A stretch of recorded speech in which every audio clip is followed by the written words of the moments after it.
waamichi kuni kan Masjid Toofiq guyyaa sabtii takka sanbata guyyaa maarchi 19 yoo rabbiin fedhe inshallah jalqaba gartee hawaasni keenya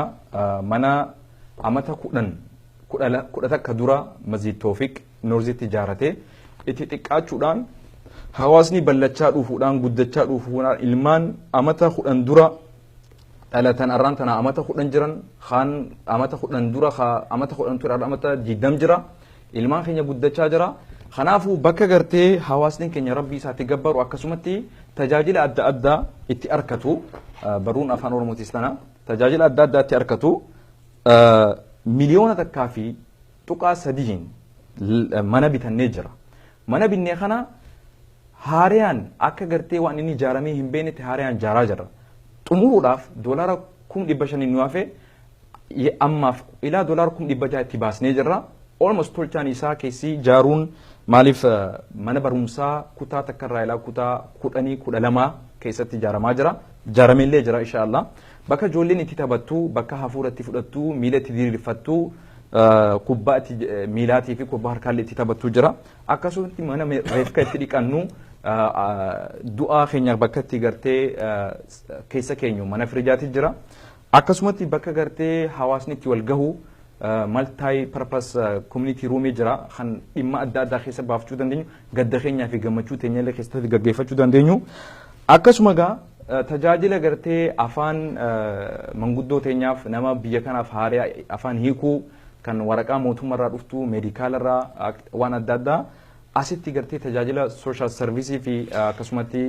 Obama Keeriliin asitti kan namaa jira aariftuu kanna akkasumatti muntaallee kanna kanaafu inshallah kana fixuudhaaf isintu jalqabe seenaa tana bakkaan gahuudhaaf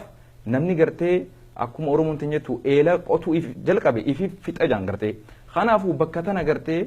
baatii 3 booda 4 booda inshallah ramadaana duratti fixuudhaaf guyyaa 19 maarch iddoon masgidu mahaariyaa 2400 menehaa achitti yaamaa jirra dhuftanii gaa waan kaleessan barsiistan arrallee osoo hin qusanne ni beena hawaasni keenya rakkoo biyya keessa deemaa jirtuuf hawaasuma kana qaba rakkoo biyya as keessa deemtuuf illee hawaasuma kana qaba kanaafu kana jaaruu jechuun oromiyaallee jaaruudha fiicharii oromiyaallee jaaruudha ijoolleen teenya keessa baratu abdii qabna akka gartee biyya teenya galteelee bulchitu afaan oromollee as keessa barsiisuudhaaf saganteeffannee jira inshaallah rabbiin jaalate kanaafu hariiroo asii fi biyya jidduullee uumuudhaaf bakki tun itti jirti yeroo hedduudha beektoota keenya ulamaa keenya kan biyya keessatti ukkaamamee jiru kan wayyaaniin gartee ilmi isaa beekumsa isaa gartee ummataaf akka inni hin dabarsine rakkisaa ture qilleensa irratti illee warri godhaa jiru masgida keenya bira dhaabbadhaa hoottaa gargaara masgida kana gargaaruun hawaasa muslima oromootii fi hawaasa oromollee gargaaruudha ijoollee teenya gartee kararraa diraagarraa waan adda addarraa bakka isaan hawaasni hin jaalanneef rabbiin hin jaalanne tiisuudhaaf mana kanallee tiisuu qabna ijaaruu qabna bakkaan gahuu qabna oromoon jabaachuu qabdi bilisummaan dhiyaattee jirti haadni tokko gartee yeroo hadda akka malee harkifame muramuu isaan oolamu dhiibbaan heddummachuun rakkoon heddummachuun ajjechaan heddummachuun si yaachisisin humaa yaadiin inshaallah bakka gahaa jirti